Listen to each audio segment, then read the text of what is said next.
Welcome everyone. Thanks for joining us for today's webinar, 2020 Guideline Updates and Implications to Patient Care. This webinar is presented by ADCES in association with AstraZeneca U.S. Medical Affairs Cardiovascular and Metabolic Diseases Division. This webinar is educational in nature and contains no promotional or product information. There is no continuing education credit for this webinar, and handouts will not be distributed.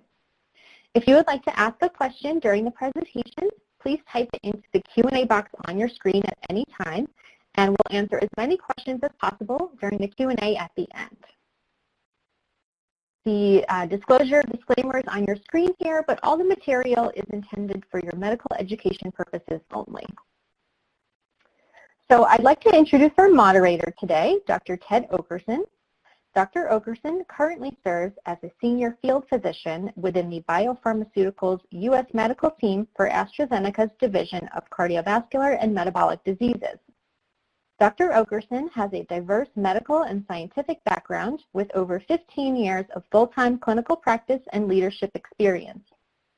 For the past 20 years, he's exemplified a successful transition to industry, working as a medical director in various aspects of the pharmaceutical industry, from clinical trial design to late-phase clinical development and medical affairs for various well-known companies. So we're very excited to have Dr. Okerson and the panel with us today, and I will turn it over to Dr. Okerson to introduce the rest of the panel. Thank you, Megan, and I'd like to also thank the ADCES for requesting this important discussion. You know, it's a pleasure to speak with all of you, even in a virtual setting, regarding this topic, and so just wanted to welcome you wherever you are. And today we have an exciting panel of experts to help us discuss the impact, the implications of various guidelines on our clinical practice as we see our patients. So I'd like to recognize each panel member. So first, I'd like to introduce Davida Kruger, who's been a certified nurse practitioner in diabetes for more than 30 years at the Henry Ford Health System in Detroit, Michigan. Her role includes both clinical practice and research. She's board certified by the American Nurses Association Credentialing Center in Primary Care and by the American Association of Diabetes Educators in Advanced Diabetes Management, and has served in various leadership roles ranging from the past chair of the ADA Research Foundation to past president of the Healthcare and Education for the ADA. If you ever get a chance to talk with her, she has some very interesting travel stories, back in the day when we used to travel, that is. And next I'd like to introduce Dr. Curtis Triplett, who's a certified diabetes care and education specialist and associate professor at the University of Texas Health Science Center, San Antonio, in the Department of Medicine, Division of Diabetes. He's been an investigator in multiple research studies in the field of diabetes and has published several book chapters, and has also served as secretary on the governor-appointed Diabetes Council for the state of Texas. And lastly, I'd like to introduce my fellow colleague, Dr. Paul Tomasic, who currently serves as a field physician within the Biopharmaceuticals U.S. Medical Team for the Division of Cardiovascular and Metabolic Disease at AstraZeneca. He has over 36 years of experience in the medical field as an endocrinologist, with 21 years of that service being devoted to his time as a physician within the U.S. Navy. Dr. Tomasic is an active member of the American Association of Clinical Endocrinologists, AACE, most recently serving as the past president of its Nevada chapter. So I'd like to welcome all of our panelists for this discussion today. So let's go ahead and get started. So what are our objectives of this discussion this afternoon or this morning, depending on where you're located? So firstly, I'd like us to become perhaps even more familiar with the evidence from our recent cardiovascular outcome trials, which we often abbreviate as CVOTs, and how those trials have influenced our guidelines to help us to more appropriately manage our patients with type 2 diabetes and really individualize care. I also would like to make sure that we understand those new treatment pathways that are now based on an assessment of cardiovascular risk. So it's no longer just about glycemic control. And then recognize our need to manage most effectively those risk factors, those things that help people or cause people to develop disease, but within the paradigm of the overall management of type 2 diabetes and the associated macrovascular complications. So here's our table of contents. all lectures, I think, have to start off with the impact of type 2 diabetes, but I have some information in this section that I think you might be somewhat surprised about. I know a year or two ago, I would have been surprised by this information, and so we'll touch on that. Then I'll review some of the supporting data for these new guidelines that have come out. So those recommendations that the American Diabetes Association and the American Association of Clinical Endocrinologists have utilized in their development of their guidelines. And then we'll finally talk about some of the commonalities of those guidelines and how those guidelines then impact our individualization of our patient care. So what is the impact of type 2 diabetes? Well, I think we all know a lot of these statistics, but clearly a large percent of our population, 34 million people plus, have type 2 diabetes. And we all know that beyond that, there's a number of patients who have diabetes who just are not diagnosed yet, and a huge number beyond that with prediabetes, whose risk is not normal. Their risk is intermediate between patients with diabetes and those who have normal glycemia. But I think there's some statistics on this slide that are somewhat surprising. Despite the fact that we now have a whole host of different agents to treat diabetes, to control glucose, more than half of our patients with diabetes have an A1C above that magical number of 7. And part of this problem, of course, is not only in the development of diabetes, but those with diabetes, is that 9 out of 10 of those individuals are either overweight or obese. And some of our medications, particularly the older medications, tend to worsen that feature. But here's another shocking statistic, at least to me, is that more than 2 out of 3 of our patients with diabetes don't even have reasonable blood pressure control. So we can argue or discuss data as to what level of control we really want, but clearly 140/90 or above is too high. Antihypertensives are generic, so from my perspective, there is no excuse that our patients run around with blood pressures that put them at risk for cardiovascular disease and stroke. And then I'm going to continue clockwise. We know that 1 in 5 of our patients with diabetes have known atherosclerotic cardiovascular disease, what we abbreviate as ASCVD. But there are definitely more of those individuals who we see in practice who have ASCVD. We just haven't recognized it yet, because ASCVD, by the ACC definition, usually connotates an event, such as an MI or a stroke. Beyond that, more than a third, 37% of our patients, have chronic kidney disease. They have an EGFR, an estimated glomerular filtration rate of under 60. And we know by itself, chronic kidney disease is a risk factor for cardiovascular disease. And then finally, data that comes directly out of the ADA standards of care from this year, over the course of their lifetime, it is estimated that 50% of the patients with type 2 diabetes will develop heart failure. And I think this is one of those statistics that can be quite surprising to people, because we think, and I'm sure if you ask clinicians in practice, a lot of them will say the most common problem of cardiovascular disease in diabetes patients would be a myocardial infarction. Well, let's actually look at some data to inform us further about what are these risks. So this is a graph showing the risk or the excess risk of events of cardiovascular events in patients with diabetes compared to those who do not have diabetes. And you'll see at the very top of this, that bar that goes basically across the page, that relative to patients who don't have diabetes, congestive heart failure is the most common and the highest risk in patients with diabetes. Now, interestingly, if you look at the middle of this graph, there's your first MI, right down there in the middle. So the risk of heart failure in patients with diabetes is much, much higher than simply a myocardial infarction. And right below CHF, if I move back to the top of this graph again, is the bar for recurrent myocardial infarction. And I think this is really impactful, because when one has had an MI, within the next 4 or 5 years, there's a 20 to 25% chance that they're going to have another event. But yet, even in this high-risk group of people, the risk of heart failure in a patient with diabetes is so much greater. So how much greater? And when does this start?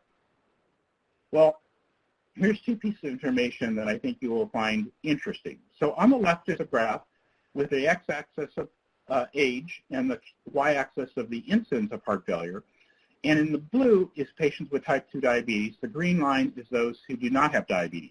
And what you'll note is starting in the mid-40s to late 40s, patients with diabetes start to develop heart failure. And this is a direct contrast to those who do not have diabetes, who roughly 10 or more years later, we will start to see incident heart failure. But at any age, as you'll note from that graph, patients with diabetes have a higher risk of heart failure than those who do not, at all age groups. So if heart failure is so much more common in patients with diabetes, why do we think it's mostly myocardial infarction and stroke that is the most common? The pie chart on the right represents, in part, an answer to that question. So in this particular study, they took nearly 600 patients who had type 2 diabetes who had no known history of heart failure, none whatsoever to their clinicians. Then these individuals each had a very detailed history, a very detailed physical examination, an electrocardiogram, and an echocardiogram. And interestingly, what they found out is in these individuals, between 1 in 4 and 1 in 5 of these patients with diabetes actually had heart failure. It was just not recognized. So why is it not recognized? Well, again, I think we perceive that atherosclerotic or obstructive myocardial infarctions need to occur before someone develops heart failure.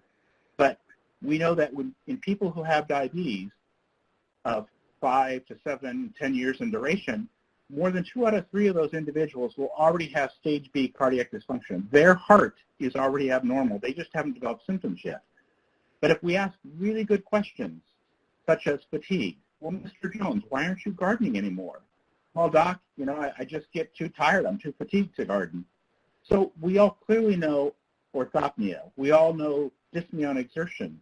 But some of those more subtle symptoms, such as poor sleep quality or fatigue, can be early signs or symptoms, that is, of heart failure, and it really should lend us to asking those questions and to really be much more aggressive in trying to find this early. So that's kind of an overall of the impact on diabetes of our patients and the really rate of heart failure in addition to these other diseases that we're familiar with. So what are the supporting data or the highlights of these data that influence our new guidelines?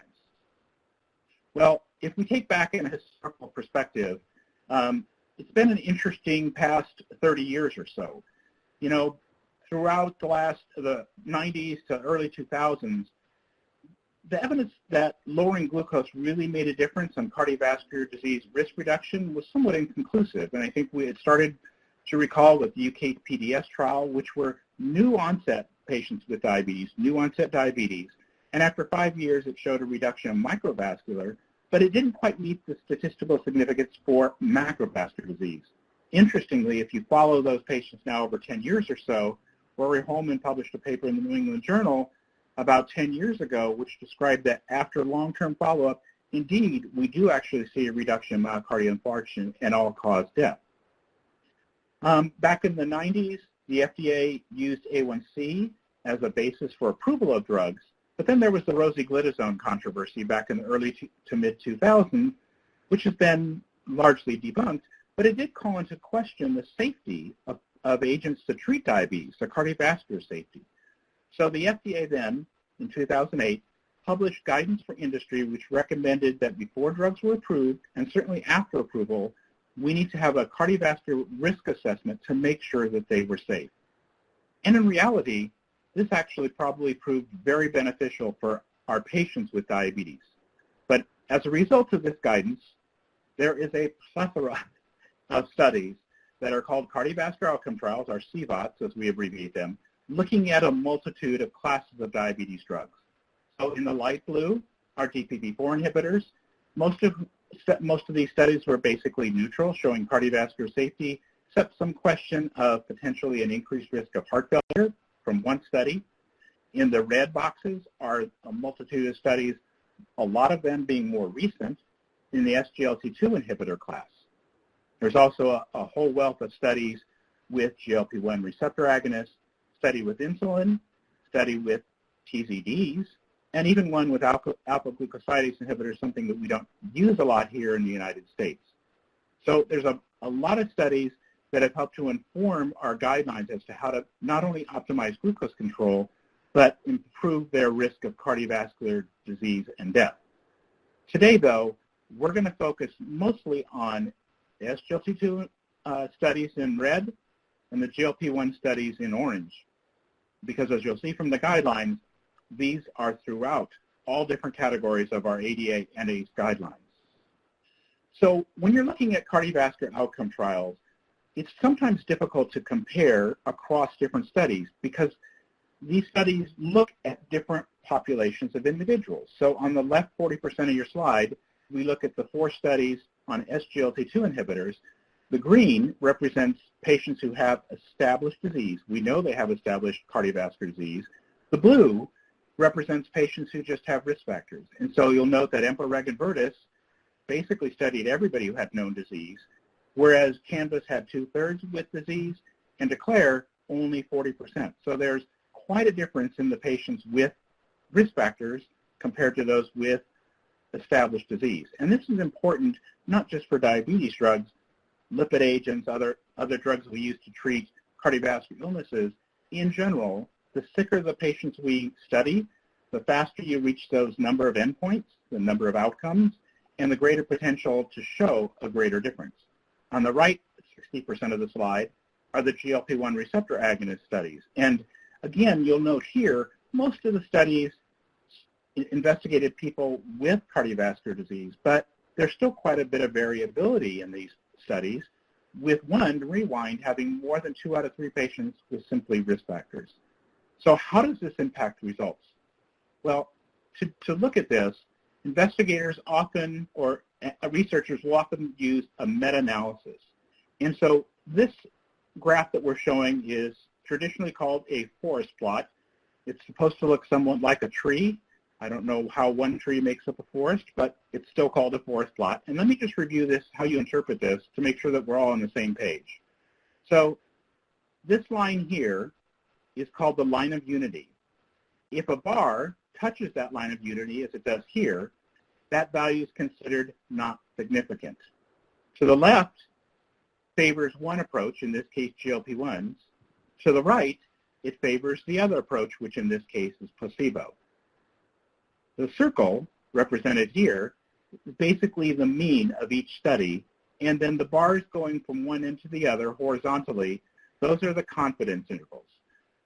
We like to see really small, tight confidence intervals such as this, because the data then are much more convincing. When you have wide error bars, it can sometimes mean that study just didn't have a significant number of patients with that particular illness, or the results are less conclusive.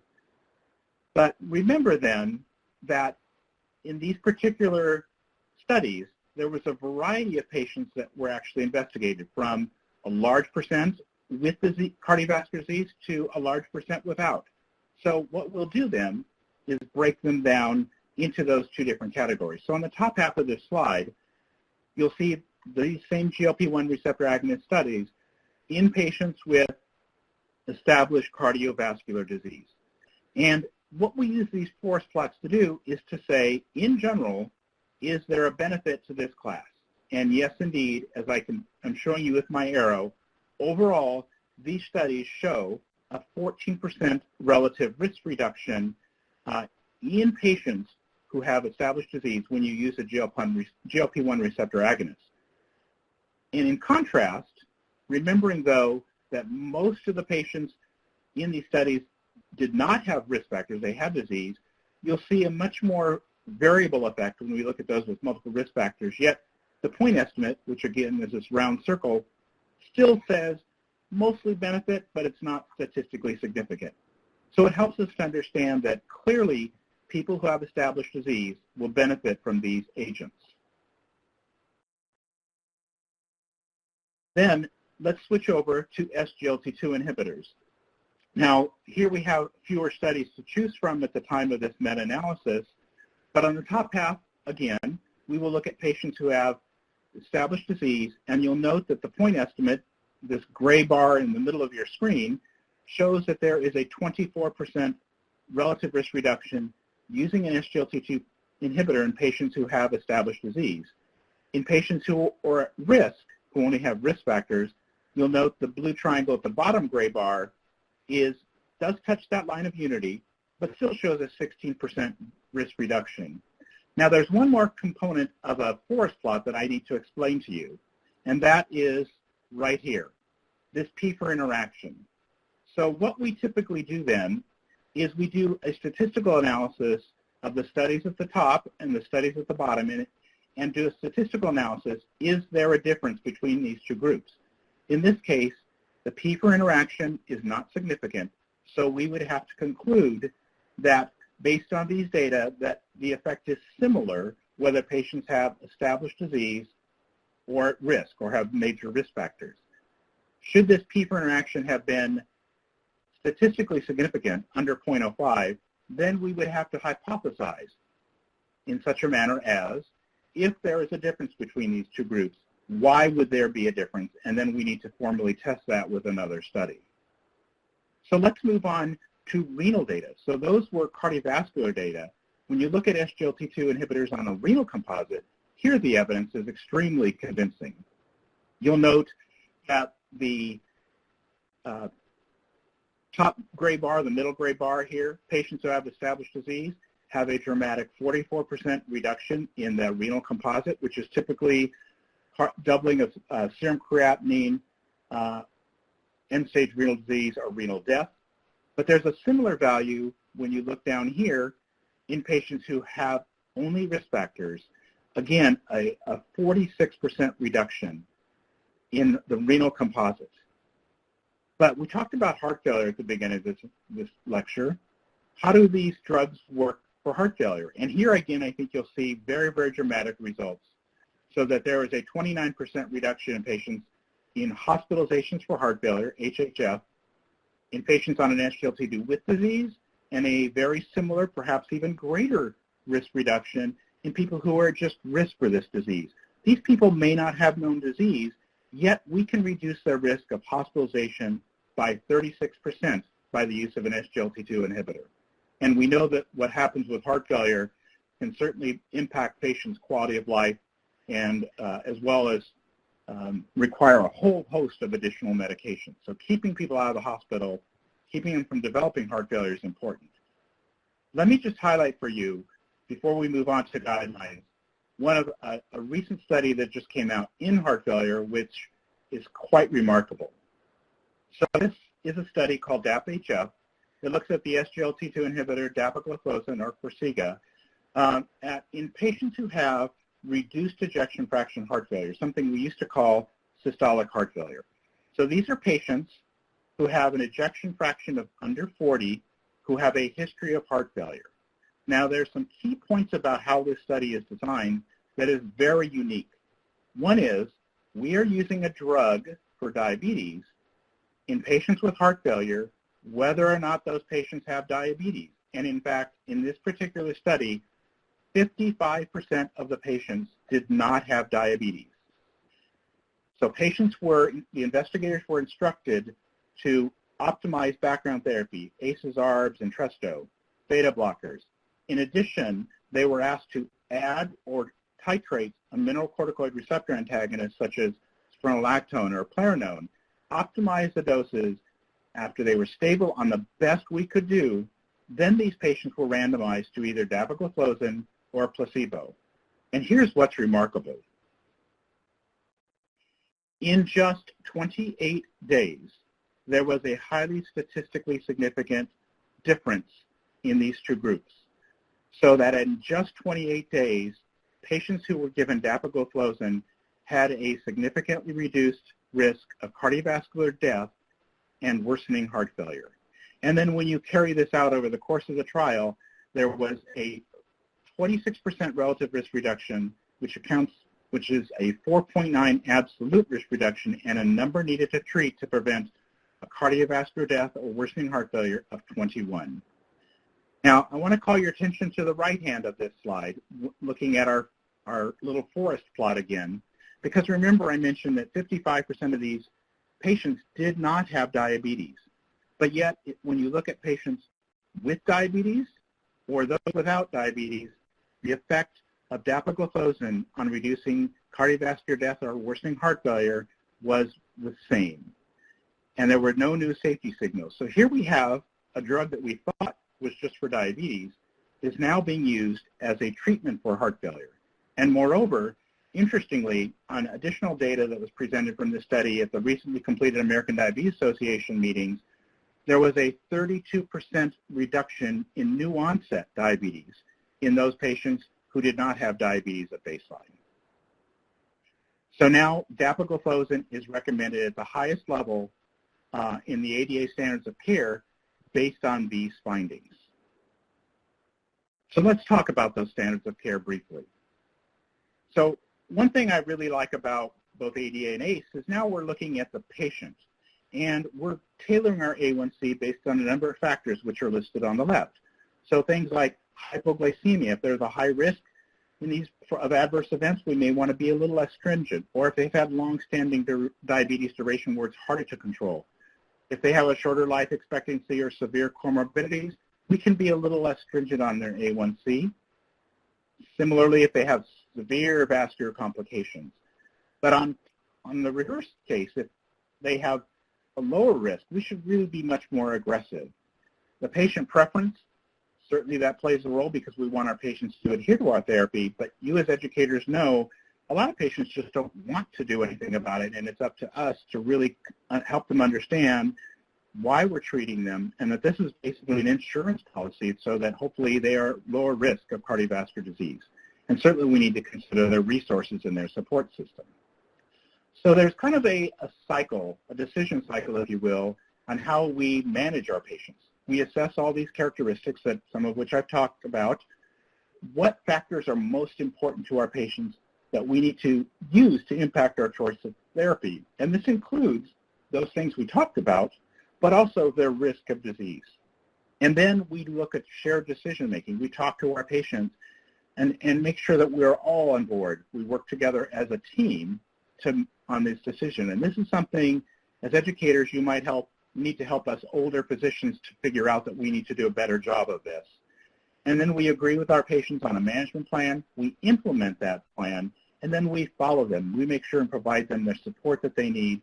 We need to adjust that management based on how they're doing and continue this cycle on a regular basis so that we not only optimize their glycemic management, but we optimize how they're doing it as far as their risk.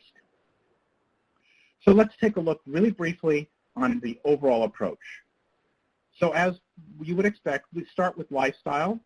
We notice it's no longer diet and exercise, it's weight management, physical activity, but metformin is still first line, it's generic, it's inexpensive, doesn't cause hypo. But now the next step in our evaluation is what are their indicators that these patients are at high risk for any of these these diseases, ASCVD, chronic kidney disease, or heart failure, or do they have established disease?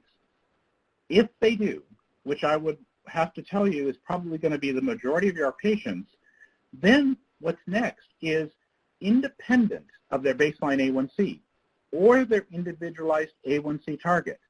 So whether they're at goal or not, if they have significant risk or established ASCVD, and it's defined there for you, and I think a lot of us may have a little more extensive definition, but nevertheless, we should use a GLP-1 on that side and or an SGLT2. On the right-hand side, if the risk of heart failure or chronic kidney disease is higher, or they have those diseases, then we'd want to use an SGLT2 with or without a GLP-1. So the key of these two boxes is you may start with one of these two agents, but when you need additional glucose control, you add the other. Now, I want to point out on the left, if we're looking at ASCVD, don't forget the other risk factors. Don't forget their lipid treatment. Get that LDL under 70. The lower you go, the better. Don't forget platelets. People with diabetes have a more rapid platelet turnover. They're much more prone to developing clots. So make sure and look at other risks as well. And then as we move forward to the right of the diagram, if they don't have risk, then you target their A1C and you proceed as below. So either working on hypoglycemia and minimizing that risk, working on keeping them from gaining weight or hopefully helping them lose, or talking about cost. And so we're gonna highlight these in a little bit, and then we'll get to our panel. But I just want to say they do talk about compelling need to minimize hypo or minimize weight gain. From my perspective, and I think you probably would all share this, we know that if our patients get significant hypo, they're going to eat too much and they're going to be less likely to adhere to our therapy. So I personally like to keep hypoglycemia risk to a minimum. I also find that if we can get additional benefit of helping them to maintain or hopefully lose weight or even lower their blood pressure a little bit, that can also promote adherence to what we want for therapy. And then I think from the cost perspective on the right, we need to remember that the cost of a drug is only one piece of that puzzle. Keeping people out of the hospital, for example, a hospitalization for heart failure is a huge expense. So I think we need to move the conversation more to, this is an insurance policy. These medications are insurance, not just to treat your glucose, but to help prevent some of these other complications. But when you look at this section on the right, I think you'll find some interesting features. So on the left half of this slide, when we want to minimize hypoglycemia, these top 4 drugs here are the drugs that we would choose, but look what they use next if you need to continue to lower A1C, a GLP-1 or an SGLT2. When you go over to weight loss, it's only SGLT2s or GLP-1s. And then when you move over to cost, sulfonylureas, which of course we know cause hypo or weight gain, TZDs, also potential for weight gain. But then if we still need additional control, we should consider some of these other newer agents, including an SGLT2. So these are the current guidelines. At this point, I'm going to stop, and if we can bring up our panel.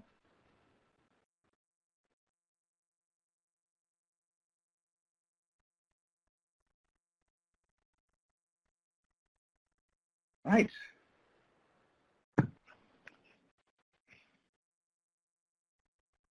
And I also want to remind you that there is a Q&A box there. So what we're going to do, we have a few questions for our panel. And then if you do have additional questions, please feel free to type that in there.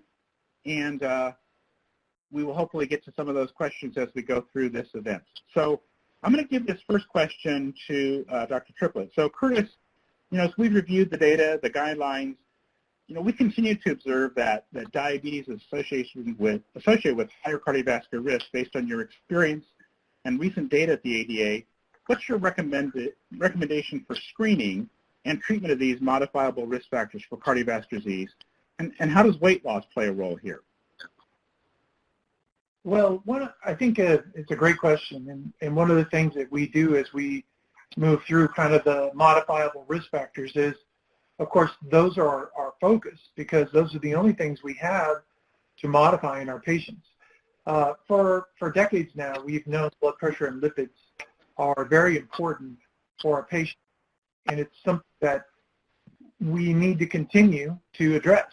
So the majority of these cardiovascular outcome trials had fairly good control of blood pressure and lipids at baseline. And I think that's very important because we need to make sure that people understand that those modifiable risk factors still need to be aggressively managed. Your lipids, your LDL below 100 at a minimum, or you can do ApoB or non-HDL cholesterol if you want. That we want your LDL below 70 at cardiovascular disease at a minimum. Your blood pressure should be less than 30/80. And overall, I think it's important to remember that these cardiovascular outcomes we're trying to show people are on top of those cardiovascular risk reductions, and weight is part of it. As with most other clinicians in diabetes, we find that when patients lose weight, so when you look at the trial data, you go, oh, underwhelming that when you lose weight, it seems to decrease cardiovascular disease. But what we find is patients always do better long term. When they're able to lose weight, they're able to implement some of the other things that we would like them to do. So hopefully that helps explain it a little better. Excellent. Thank you. And let me ask my next question to Davida. You know, we've previously heard your comments on the value of incorporating CGM in our patients. So what is your recommendation for the routine monitoring of patients with type 2 diabetes when our treatment targets are not met or when there is onset of additional complications? Do you refer to ACE guidelines in your practice? And if so, how do you view those differently from the American Diabetes Association? I think you just asked me 7 questions. Okay, so so let me start with algorithms. So the big difference between, I think, ADA and ACEs is the goal.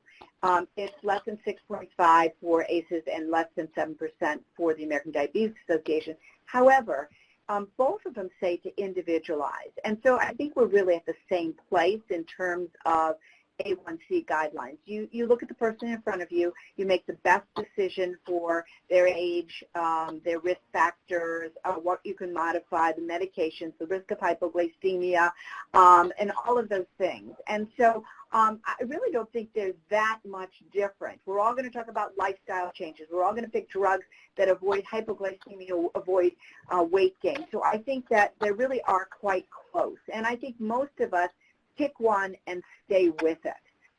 In terms of, and then having said that, if there's a major change from either of the organizations, you go back and reevaluate that to see if it's something you need to be doing. In terms of continuous glucose monitoring, I really think it should be in everybody's armamentarium. I think we should all know how to do professional CGM. I think there's plenty of patients that need to own it and should have it, but in terms of knowing where the patient really is, we have so many great options that are very easy to use, easy to put on the patient, even during these lockdown periods. We've been doing all kinds of things with continuous glucose monitoring. So it gives you 10 or 14 days, 6, 10, or 14 days, depending on which you're choosing for your professional. And it gives you so much data to be able to help the patient see what's going on and for me to make really good decisions. And I think that, the standards of care support it. ADCES has new guidelines on it, and last year they put out a wonderful directory to be used with all kinds of information how to start professional CGM. And I just think, it's reimbursable, and we are always looking for things that are reimbursable that bring value to patients.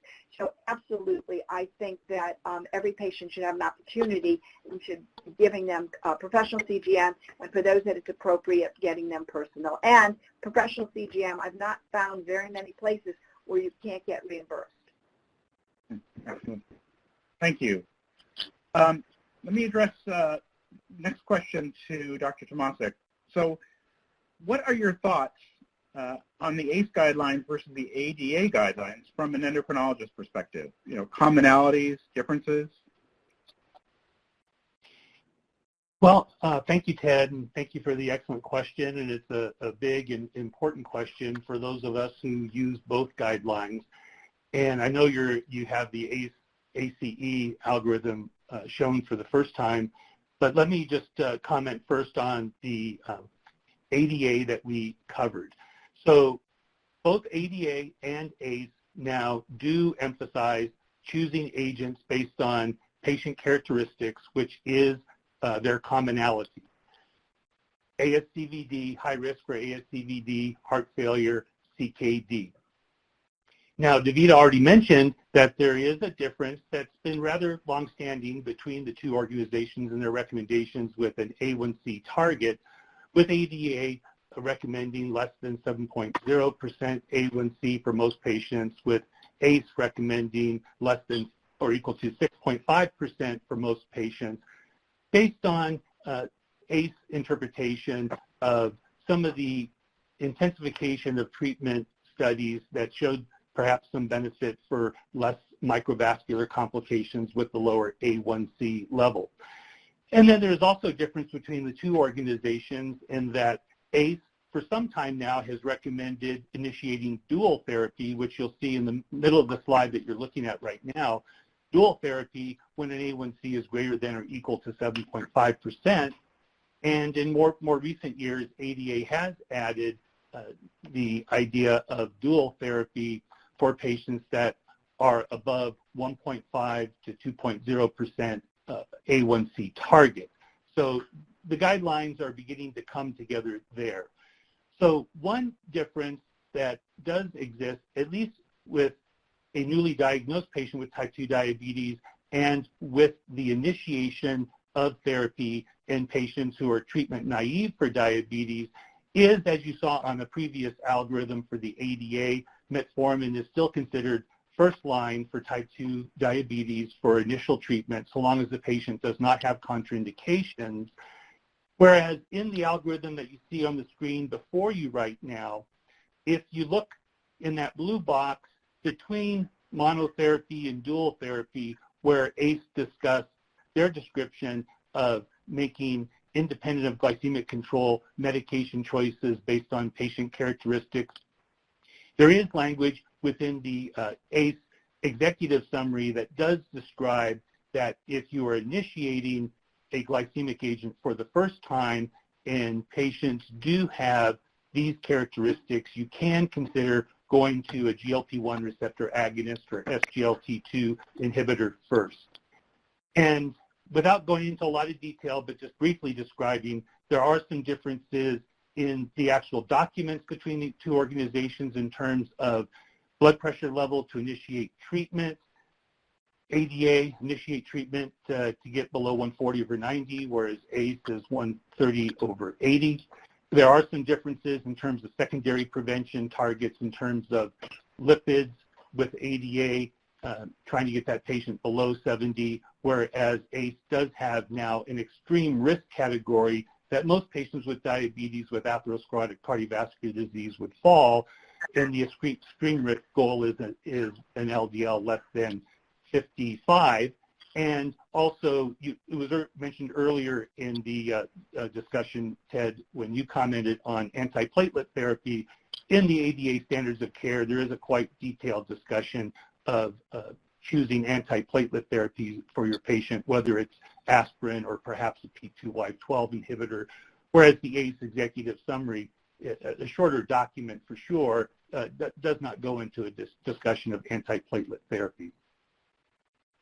Can I just say that I really think the huge thing in 2020, whichever guidelines you're looking at, is we're now starting to look at more than glucose.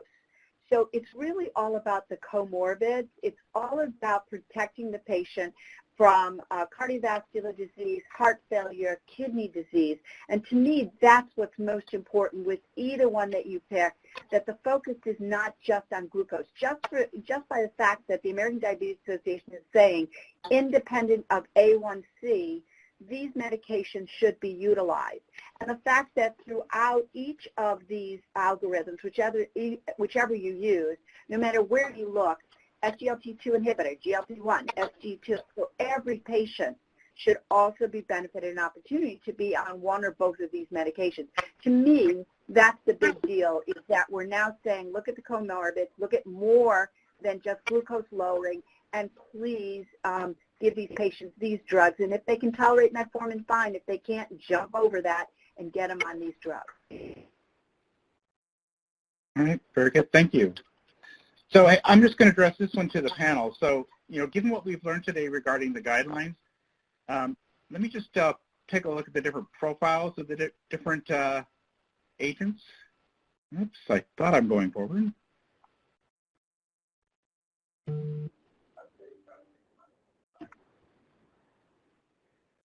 Sorry, it's a build. But anyway, what I want to know from the panel, as we look at these profiles, what classes do you guys tend to utilize based on, a given scenario or type of patient for these various factors? Well, I'll comment first in a general way, Ted, and let the others join in. But basically, if you just look at the ADA algorithm in terms of making a glycemic agent choice that will benefit the patient with ASCVD or high risk for ASCVD, it's a GLP-1 receptor agonist preferred, but if for some reason the patient can't be on a GLP-1 receptor agonist, then SGLT2 inhibitor second. And then if the patient has predominantly heart failure or CKD, then SGLT2 inhibitor preferred, but secondarily to follow GLP-1 receptor agonists. I think the details that you're showing in the profiles of the anti-hyperglycemic medications in this table does get into some of the nuances of the differences between the agents in terms of specific indications that reflect the details of the cardiovascular outcome trials that were done for each of these agents. And certainly if there's questions with regards to the details or the, which are basically in the footnotes, the differences of the CVOTs, we certainly could discuss that. I think the other thing is that we're using insulin much later. So your first injectable should be a GLP-1, and we're probably starting insulin between 9 and 10% rather than from the get-go. And so there's so much power to these medications in terms of A1C lowering that I think that that's another thing to really point out. Excellent. Yeah, and I think it's important to mention, I mean, so some of our patients don't have high cardiovascular risk, and I think it's important to understand that over time, just from duration of diabetes, they do get a higher risk as they go along in the course of type 2 diabetes. And so when you're kind of going towards medications, it is something to remember that once we get these people on these medications, most of the time they'll continue on these medications for long term. So we have to remember that even in these cardiovascular outcome trials, even the longest one to date, which I would say is probably one of y'all's trials, or we would even say maybe Rewind. And what you find is that it looks like over time that there's a building of kind of the benefit. And so I think it's important. Yes, it's a little bit of hypo. Yes, it's weight. Yes, it's decreasing MACE over time. But I think there's a building here over time that's long term. That's why I think the algorithms have really pushed these forward, is because I think it's important to understand that people with type 2 diabetes have type 2 diabetes the rest of their life. Yeah, excellent. Well, I'm going to move to some of the questions from the audience. And one question that was asked, and I assume it's due to the DAPA-HF study, where the study that looked at both patients with and without diabetes, how they diagnosed heart failure in that case. It was people who had known history of heart failure. They didn't have to have a previous hospitalization, but they had to have an ejection fraction under 40% and a history of heart failure, and then optimally treated. So, in fact, less than half of them had been in the hospital for heart failure in the past. The next question I'm going to give to Davida, if you wouldn't mind answering. We talked about or mentioned that recent data from DAPA showed actually prevention of new onset diabetes. So what do you think about providing a glucometer or a CGM to people who don't have diabetes, who are starting on an SGLT2 inhibitor like DAPA as a preventative medication? Well, I think that anytime if we're going to use diabetes medications, we probably want to look at both ketones in these individuals as well as glucose. And I didn't do that particular study, so I'm not sure what was provided to the patient. But I think that my whole world is diabetes, so I don't even see people who don't have diabetes. But if I was going to prescribe, I probably would get a meter so that I could get a baseline, have them check periodically to see what was going on. But also, I probably would look at ketones as well. Okay. Thank you. So Curtis, if a patient's on a GLP-1 and they're not losing weight, or they're not losing weight very well, could Saxenda be used, and then could you still expect the same GLP-1 effect, or perhaps even better on their blood sugar?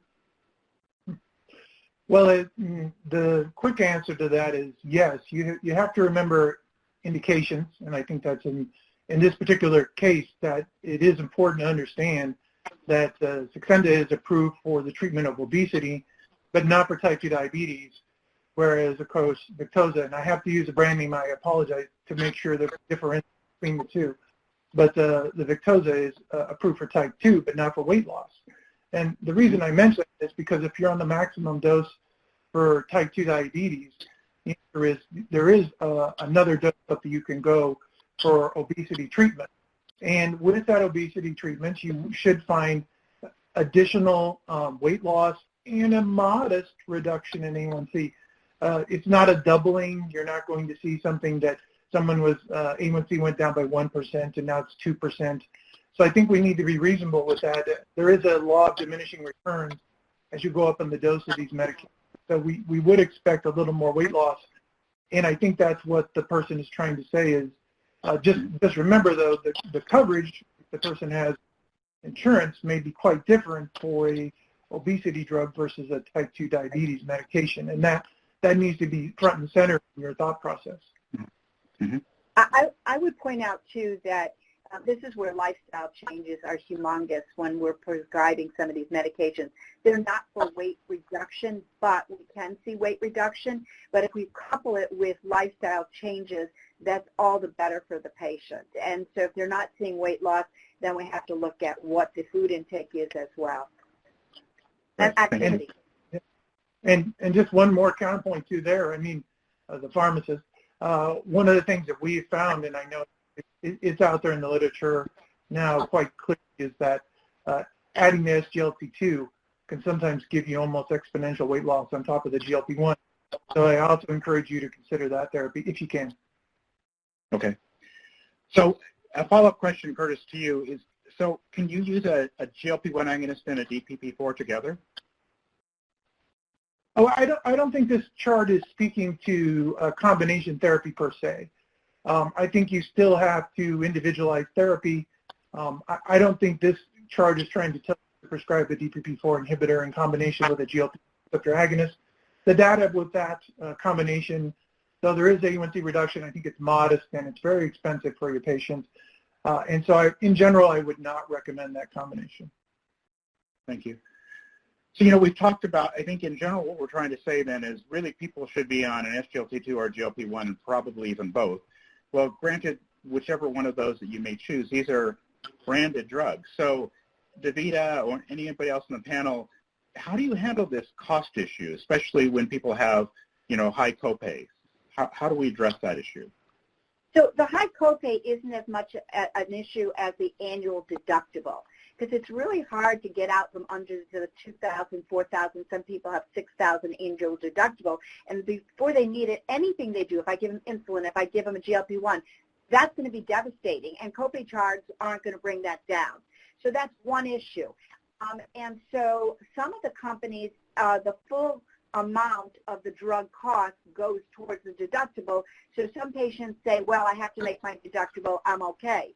In terms of copays, if they have commercial insurance, all the companies offer magnificent copay cards. But the issue is deductibles. We have a hard time with that. The other thing I would say is that most of the companies do have programs that patients can apply to if they have a lower income or they struggle trying to get all of their medication.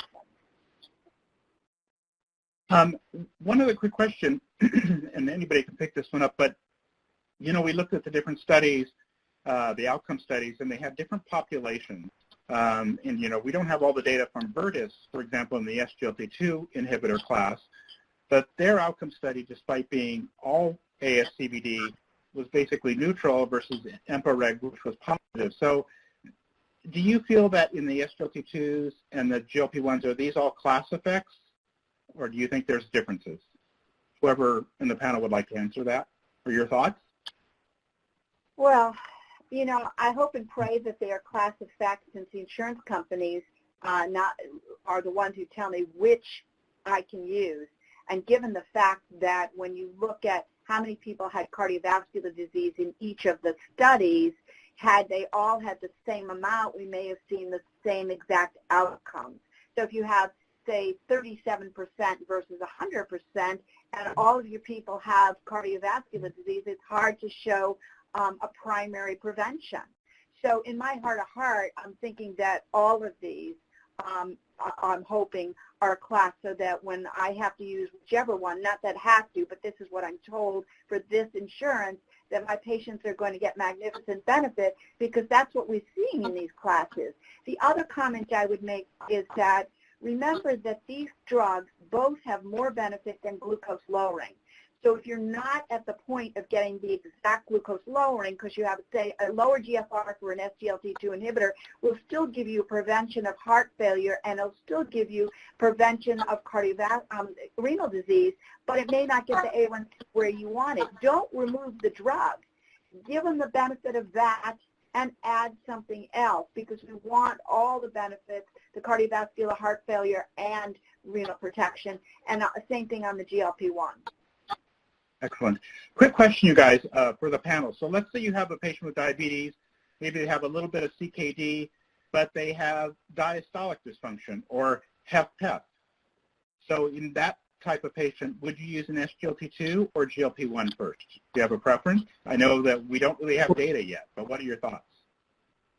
Well, if I could comment, Ted, you mentioned HFpEF, heart failure, preserved ejection fraction. We don't have agents specifically with an indication for HFpEF. Of course, the SGLT2 inhibitor, we do have specifically an indication for patients with diabetes or without diabetes for HFrEF with dapagliflozin. But as I mentioned in the table that's still before you in this diagram, there are some differences between the agents, at least reflected by the studies that were done, kind of following up on Davita's point with regards there. But in a patient who has diastolic dysfunction, and if you can interpret the echo result as a patient with diabetes with stage B heart failure, in other words, there's some type of structural abnormality identified, then in terms of amongst the agents, the one with a broad indication for patients that have diabetes but also have multiple risk factors or established cardiovascular disease would be dapagliflozin for that broad population group. But once again, recognizing the differences between the studies that were done and then the indications that followed. So your answer is basically an SGLT2. Davita, Curtis, what do you think? For a patient with preserved ejection fraction, would you have a preference between a GLP-1 or an SGLT2? I would go towards the SGLT2. I think there is at least some data there. And so it's not some of these large trials we would like, but I do think that there is at least some promise there.